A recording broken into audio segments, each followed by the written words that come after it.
देखो बच्चा, आज हम लोग क्या पढ़ेंगे? आर्हेनियस के अनुसार, है ना, अम्ल और भस्म, जिसको हम लोग क्षारक भी बोलते हैं, ठीक है, भस्म बोलो या क्षारक बोलो, इसका क्या पढ़ेंगे हम लोग? परिभाषा, ठीक है, किसके अनुसार? आर्हेनियस के अनुसार। तो देखो, अगर आर्हेनियस के ऐसे तो हम लोग जानते हैं कि अम्ल वो है जो स्वाद में क्या होता है? खट्टा होता है, जो जलीय विलयन को क्या कर देता है? जलीय विलयन था ना एक ऐसे ही कि ये जलीय विलयन में नीले लिटमस को क्या करता है? लाल कर देता है। ये सब तो ऐसे नॉर्मल परिभाषा था, लेकिन एक वैज्ञानिक है जिसका नाम क्या है यहाँ पे? आर्हेनियस, और उसके अनुसार उन्होंने क्या परिभाषा दिया? तो देखो क्या है कि अम्ल वह पदार्थ है जो जल में घुलकर क्या देता है? हाइड्रोजन आयन, जिसको हम लोग क्या बोलते हैं? H+। आयन क्या होगा? ये जो प्लस है ना, वो है आयन।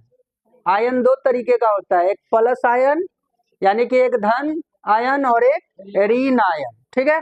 अब इसको हम लोग उदाहरण से समझते हैं। जैसे में देखो, जैसे में हम लोग समझेंगे कि पहले ये बताओ कि अम्ल का कुछ ये एग्जाम्पल दो। ऐसे हम पढ़ाए ना अम्ल का, HCl, H2SO4, ये सब था ना। तो देखो यहाँ पे एक अम्ल है HCl, ये क्या है? अम्ल। इसको क्या करना है? जल में घुलाना है। जल किसको बोलते हैं? H2O को। ये क्या है हमारा? जल। समीकरण से दिखाया जाता है, ठीक है। ऐसे तो तुम प्रैक्टिकल करोगे, अम्ल ले आना HCl, पानी में घोल देना, ठीक है, फिर देखना क्या होगा। तो वो सब लैब में होता है। तो हम क्या करेंगे? यहाँ पे HCl को जल में घोलेंगे।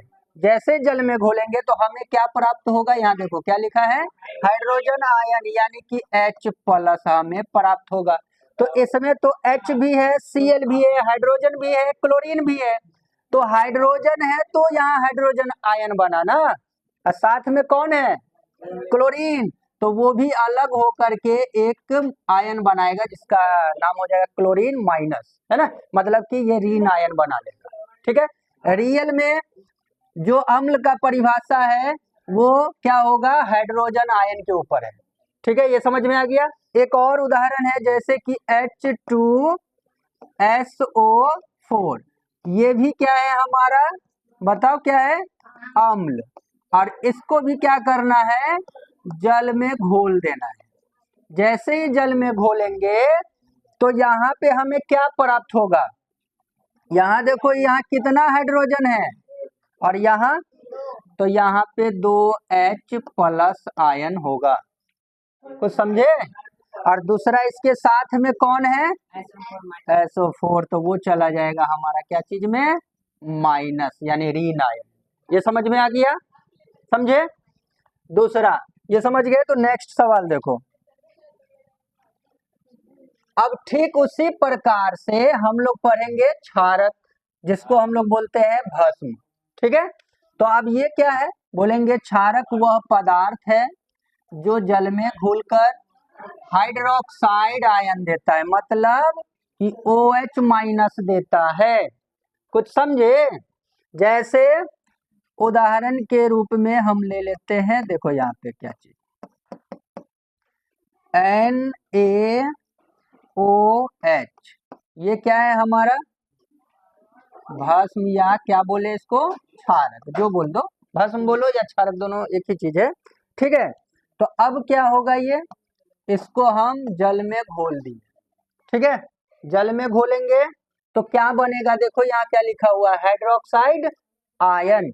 तो हम क्या करेंगे? हाइड्रोक्साइड आयन जो बनेगा उसको पीछे लिखेंगे, ठीक है, और पहले क्या लिखेंगे? Na। तो Na क्या हो जाएगा? ये प्लस का हो जाएगा, और ये जो OH है ये वाला, ये पीछे होगा, यानी कि लास्ट में। तो वो क्या हो जाएगा हमारा? माइनस में हाइड्रोक्साइड आयन। एक और, जैसे कि KOH है, ये है हमारा भी, ये क्या हो जाएगा हमारा? भस्म, यानी क्षारक। अच्छा, इसका नाम क्या है? इसका नाम, ये जो भस्म है, इस भस्म का नाम कौन सा भस्म है? Sodium hydroxide. क्या है ये? लिख देते। देखो ये है भस्म, ठीक है, लेकिन कौन सा भस्म? तो ये है हमारा सोडियम हाइड्रोक्साइड।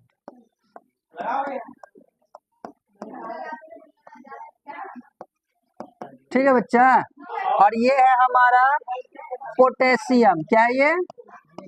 पोटेशियम हाइड्रोक्साइड, समझ गए होगे।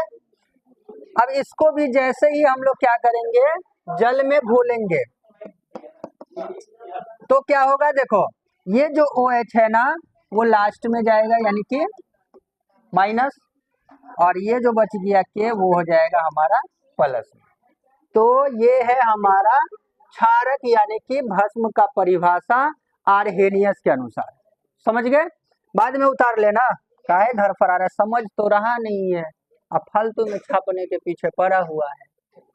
अब देखो यहाँ पे क्या लिखा है, हाइड्रोनियम आयन, ये क्या है?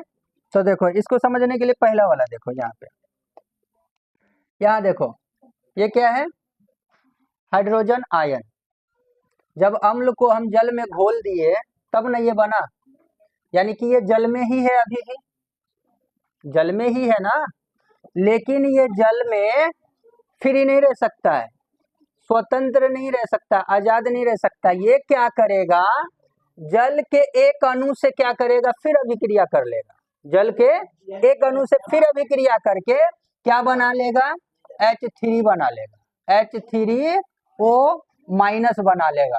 ठीक है, तो इसको हम लोग बोलते हैं क्या, हाइड्रोनियम आयन। देखो यहाँ पे लिखा है, यहाँ देखो, सॉरी वो जो दिए माइनस नहीं, वहाँ पे प्लस है। ठीक है, ये जो दिए हैं, एक मिनट, यहाँ पे क्या है, ये प्लस है, क्योंकि प्लस आयन देता है ना। देखो यही है ना, देखो यहाँ पे क्या करेंगे हम लोग, देखो ये जो H प्लस है जो अम्ल में था, है ना, वो क्या करेगा, एक जल से क्या करेगा, एक अणु जल से क्या करेगा, अभिक्रिया करेगा और बना लेगा H3। देखो दो इसका एक इसका, तो कितना हो गया, 3, और यहाँ पे बन गया प्लस, यानी इसी को हम लोग बोलते हैं क्या, ये वाला जो है हाइड्रोनियम आयन। समझ में आया कोई? देखो हाइड्रोजन आयन यानी H प्लस जलीय विलयन में स्वतंत्र रूप से यानी कि आजादी से नहीं रह सकता है, और यह जल के एक अणु से जुड़कर एक अलग आयन लेते हैं, बना लेते हैं। ये तो गलत है, देखो बना लेते हैं, जिससे हम लोग बोलते हैं हाइड्रोनियम आयन। समझे?